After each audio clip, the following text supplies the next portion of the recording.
Baki abun magana. BMI 22 kowa ya sani, cikin banda kai duka an sani, gida da waje an sani ba mai ja da ni.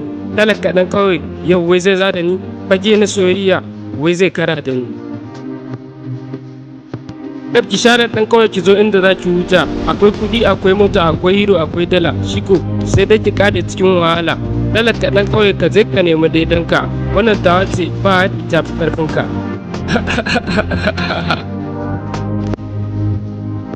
Kina da kyan da kin wuce kula ɗan ƙarya, irin su ne suke zuwa gun mata shi ta ƙarya, su ta zuba da ta kamar an kunna shaya, da kin gasa kin ga kalan ɗan ƙarya, ta ma taki tarayya da ɗan ƙarya. Sarauta ta kyawun mata ke ce ta ɗaya, ta kaɗai ce wadda zan baiwa zuciya, a gida ki wuta in kira ki gimbiya.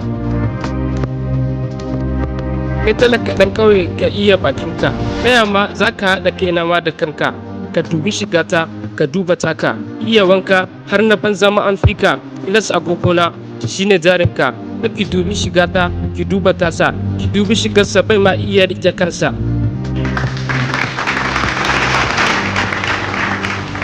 Kowa ya sani mai bai faɗi, haka mai kuɗi bai faɗi.